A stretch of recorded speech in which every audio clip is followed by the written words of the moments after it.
கிருஷ்ணகிரி திமுக பெண் தலைவர் மீதான நம்பிக்கையில்லா தீர்மானம் வெற்றியடைந்திருப்பதாக அண்மை செய்தியை பார்த்து கொண்டிருக்கிறோம்.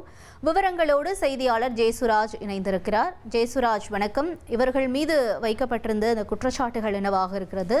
மேலும் இந்த நம்பிக்கையில்லா தீர்மானம் தொடர்பான தகவல்களையும் பகிர்ந்துக்கோங்க.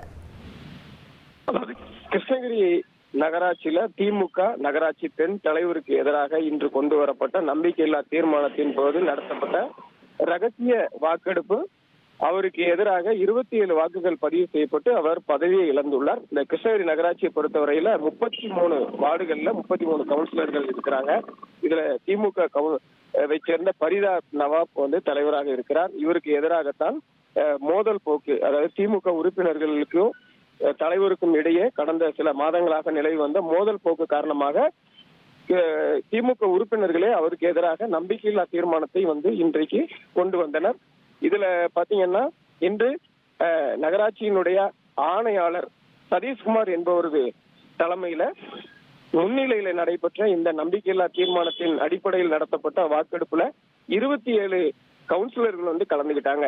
திமுக தரப்புல 21 கவுன்சிலர்களும், அதே போல காங்கிரஸ், சுயேட்சைகள் உள்ளிட்ட கவுன்சிலர்களும் கலந்துகிட்டாங்க.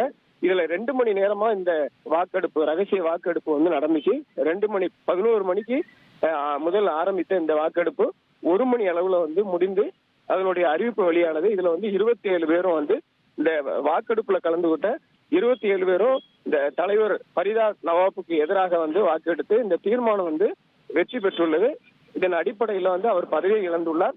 அடுத்த கட்டமாக இந்த தீர்மானங்கள் நகராட்சி நிர்வாகத்துறைக்கு அனுப்பி வைக்கப்பட்டு புதிய தலைவர் தேர்ந்தெடுக்கும் பணிகள் நடைபெறும் என எதிர்பார்க்கப்படுகிறது.